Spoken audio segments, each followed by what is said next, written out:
Anaknya diculik setelah si ayah memberitakan tentang kekejaman para penculik dan pembunuh akhir-akhir ini. Selama 44 hari, si ayah diteror oleh si penculik melalui telepon. Tidak tahan akan hal itu, si ayah mencoba meminta bantuan kepolisian. Satu-satunya petunjuk yang mereka miliki hanyalah suara dari si penculik, karena si penculik bermain sangat rapi. Akankah kasus misterius ini terkuak? Disclaimer dulu bahwa apa yang akan kalian lihat nantinya benar-benar terjadi di dunia nyata. Karena film ini berdasarkan kisah nyata penculikan yang terjadi di tahun 1991. Dan jangan lupa tonton sampai akhir karena akan ada plot twist tidak terduga terjadi. Dan inilah Voice of Murder.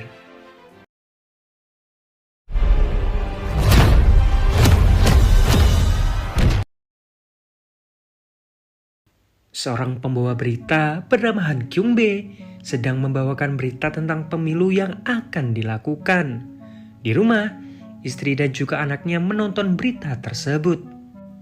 Esok harinya, reka adegan penemuan jasad seorang anak dilakukan. Belum ditemukan siapa pelakunya dan ibu korban terlihat sangat histeris. Han memberitakan berita tersebut. Dia yang merupakan seorang ayah jadi tidak tenang membiarkan anaknya pergi keluar. Dia ingin kepolisian lebih bekerja sama untuk menangkap pelakunya.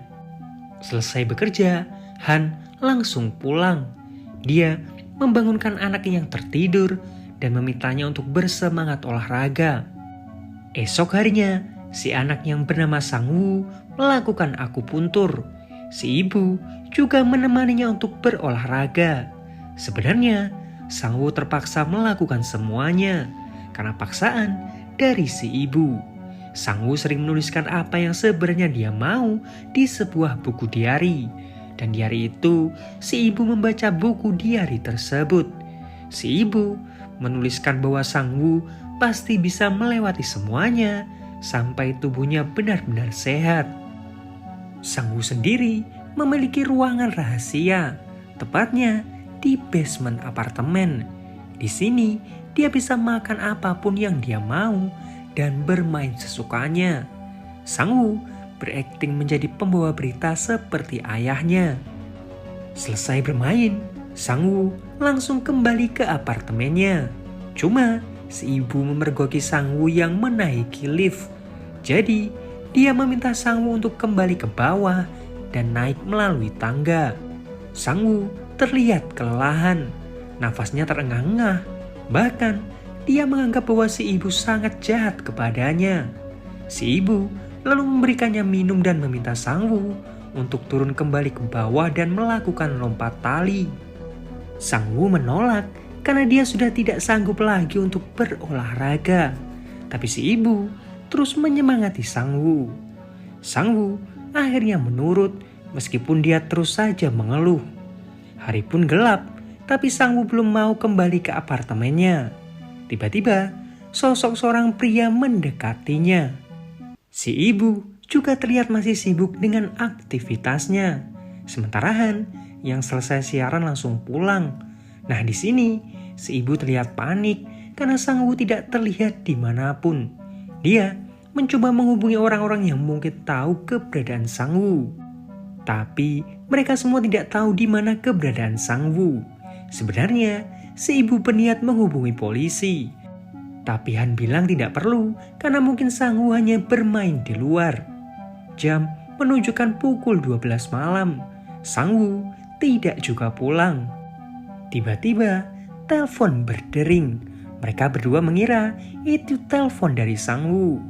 Tapi seorang pria menelpon bahwa dia menculik Sang-woo dan meminta uang tebusan. Si penelpon tahu bahwa ayahnya Sang-woo adalah pembawa berita yang sering dia lihat di TV. Nah si penelpon juga bilang akan menghubungi telepon yang ada di mobilnya Han. Telepon itu harus diangkat sebelum berdering 3 kali. Karena jika Han membuatnya kesal, maka Sang-woo akan langsung dibunuh. Telepon lalu ditutup dan terlihat Sang-woo saat ini diikat. Esok harinya, Han pamit untuk pergi bekerja. Si istri agak kebingungan. Di situasi seperti ini, bisa-bisanya Han masih memikirkan pekerjaannya. Han meminta istrinya untuk tetap tenang. Dia akan mencari uang tebusannya dan berjanji akan membawa Sang Woo kembali.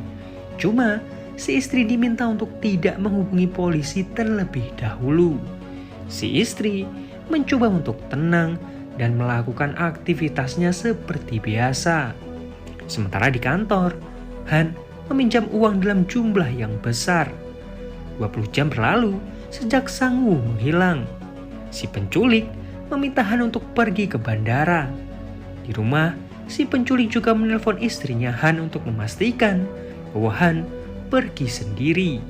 Si istri meminta untuk disambungkan dengan Sang Woo karena dia ingin mendengarkan suaranya. Cuma si penculik menolak dan beralasan bahwa Sang Woo tidur setelah diberi obat flu. Si penculik menelpon Han kembali dan memintanya untuk membuka semua pintu mobilnya. Setelahnya, Han diminta untuk pulang. Setengah jam berlalu, si penculik mencoba menelpon istrinya Han tapi tidak diangkat. Suara telepon berbunyi, Han langsung berlari mengangkatnya. Si penculik bilang dia sudah menelpon rumah sebanyak 3 kali tapi tidak diangkat. Sepertinya istrinya Han ingin anaknya dibunuh. Han sangat panik. Si penelpon juga bilang, bukankah Han tadi disuruhnya untuk pulang? Tapi kenapa dia masih mengangkat telepon yang ada di mobil? Han semakin panik. Dia terus memohon dan si penculik mengganti lokasinya. Han buru-buru pergi ke sana. Kali ini dia menuruti semua perintah si penculik yang meminta Han untuk pergi ke sebuah restoran. Han berlari sangat kencang. Tiba-tiba dia menabrak seseorang. Han mulai curiga dan langsung menyerang orang itu. Orang itu lalu menjelaskan bahwa dia adalah polisi yang dikirim oleh istrinya. Han menghubungi istrinya dan kesal karena istrinya menghubungi polisi dan si penculik jadi marah. Harusnya setelah menyerahkan uangnya, Sang Woo bisa dengan mudah dibebaskan. Han lalu pergi ke restoran yang dimaksud, tapi dia tidak menemukan orang yang mencurigakan. Si penculik menelpon istrinya Han dan bilang tidak akan memberikan makan ke Sang Woo mulai sekarang. Istrinya terus memohon, tapi si penculik menutup teleponnya. 2 hari berlalu, polisi mulai mengumpulkan orang-orang yang terlihat mencurigakan. Polisi juga merasa si penculik ini cerdas. Dari 11 telepon yang dilakukannya, semuanya dilakukan di tempat berbeda. Terlihat semua yang dilakukan ini sangatlah rapi. Ketua polisi meminta kasus ini untuk tidak bocor dulu ke publik karena ditakutkan makin membuat si pelaku ini sulit untuk diselidiki. Apalagi dengan statusnya Han sebagai pembawa acara terbaik saat ini. Sementara 2 orang polisi masih mencari petunjuk di apartemennya Han. Polisi berencana memasang alat pelacak. Jadi ketika si penculik menelpon, maka mereka akan langsung mendapatkan lokasinya. Hari keempat, Han masih menunggu telepon dari si penculik ditemani detektif Kim. Tiba-tiba si penculik menelpon Han dan juga istrinya. Si penculik nampaknya sadar bahwa teleponnya disadap. Jadi dia langsung menutupnya. Karena terlalu singkat, polisi tidak bisa melacak lokasinya. Han jadi memikirkan perkataan si penculik bahwa dia mengawasi setiap gerak-gerik mereka. Malam harinya, saat Han tertidur di mobilnya, terlihat seseorang memasang kertas di mobilnya. Han yang sadar mencoba mengejar orang tersebut, tapi dia kehilangan jejaknya. Polisi mencoba memeriksa CCTV dan mendapati seorang pengantar makanan di sana. Polisi juga menemukan tempat Sang Woo biasa bermain. Sementara detektif Kim menangkap pengantar makanan tersebut. Di tempat berbeda, Han ingat bahwa beberapa hari yang lalu ada orang yang mencoba menyuapnya agar tidak memberitakan hal buruk tentang partainya. Tapi Han malah menolaknya. Sementara itu, Detektif Kim yang dari tadi bersembunyi di bagasi meminta Han untuk membukanya karena dia sangat kepanasan. Tiba-tiba, sebuah laporan masuk bahwa pria pengantar makanan tersebut adalah imigran dari Cina dan bukan dia pelakunya. Detektif Kim terus saja mengeluh. Han memberikannya uang dan meminta Detektif Kim untuk bersembunyi sesuai rencana. Di hari ke-10, tiba-tiba telepon berdering. Mengira itu si penculik, ternyata dari mertuanya. Si ibu mertua yang merindukan Sang Woo ingin berbicara dengannya. Tapi istrinya Han langsung beralasan bahwa Sang Woo sedang keluar. Ternyata si penculik menelpon Han. Si penculik agak kesal karena dia tidak bisa menelpon istrinya Han. Si penculik meminta Han dan juga istrinya untuk pergi ke sebuah bandara. Panggilan itu coba dilacak kepolisian, tapi tiba-tiba si penculik menutup teleponnya. Di tempat berbeda, seorang polisi diminta untuk mengawasi politisi yang mencoba menyuap Han waktu itu. Sementara Han meminta si istri untuk mengikutinya ke sebuah bandara. Han mencoba menguatkan si istri dan bilang bahwa semua ini pasti akan berakhir. Jalanan saat itu macet. Han yang dikejar waktu langsung jalan melalui trotoar dan hampir saja menabrak pejalan kaki. Untungnya, dia berhasil melalui kemacetan. Polisi saat itu juga berusaha pergi ke bandara yang dimaksud oleh si penculik. Si penculik nampaknya tahu bahwa polisi juga sedang menuju ke sana. Jadi dia tidak akan menelpon lagi. Han diminta untuk mencari kertas arahan si penculik yang dia buang ke tong sampah. Setelah mendapatkannya, Han pergi kembali. Si penculik menelponnya lagi. Han meminta untuk disambungkan ke Sang Woo, tapi si penculik menolak. Jika mereka ingin Sang Woo, maka uang itu harus berada di tangan si penculik terlebih dahulu. Han dan juga istrinya diminta untuk menepi dan pergi menaiki gondola. Han langsung pergi. Detektif Kim yang berada di bagasi juga memberikan arahan di mana keberadaan mereka saat ini. Polisi bergerak cepat. Han dan juga istrinya memasuki gondola tersebut. Dia juga melihat saat si penculik masuk ke mobilnya dan mobil itu pun dibawa pergi. Han meminta istrinya untuk tetap tenang karena si penculik tadi bilang bahwa Sang Woo ada di atas menara gondola. Gondola itu bergerak sangat lambat dan ternyata Sang Woo tidak ada di sana. Kini uang mereka raib dan keadaan Sang Woo juga belum ada kejelasan. Ketua polisi meminta mereka untuk tetap tenang karena masih ada Detektif Kim di bagasi mobil. Tinggal menunggu laporan dari Detektif Kim, maka kepolisian akan tahu di mana keberadaan anaknya. Istri Han lalu mengusir mereka dan meminta mereka untuk segera menghubungi Detektif Kim. Tapi ternyata alat komunikasi milik Detektif Kim mati. Esok harinya, Detektif Kim terbangun di suatu tempat dengan tangan terikat. Detektif Kim masih bingung, tapi dia mencoba kembali ke kantor polisi. Hari ke-11, belum ada telepon sama sekali dari si penculik. Rekan polisi yang lain bertanya apa yang sebenarnya terjadi. Detektif Kim tidak begitu ingat. Intinya, ada gas yang dimasukkan ke bagasi, dan ketika dia sadar, sudah ada di tempat tersebut. Politisi yang mencoba menyuap Han diinterogasi, tapi dari bukti-bukti yang ada, dia tidak terlibat di kasus ini. Apalagi saat Sang Woo menghilang, si politisi ini berada di luar negeri. Polisi masih belum mendapatkan perkembangan dari kasus ini. Sementara itu, Han yang kesal ke Detektif Kim terus saja lewat di jalanan yang ada polisi tidurnya. Di rumah, istrinya yang putus asa juga mulai minum-minum. Di hari ke-14, Han mulai berhalusinasi tentang anaknya. Tiba-tiba si penculik menelpon. Dia sangat kesal. Kesepakatan di awal adalah untuk tidak melaporkan hal ini ke polisi. Tapi di dalam mobil malah ada polisi yang bersembunyi. Han meminta maaf. Karena terus memohon, si penculik memberikannya satu kesempatan lagi dan meminta uang tebusan. Dia memperdengarkan suaranya Sang Woo. Hal itu membuat Han sedikit bernafas lega.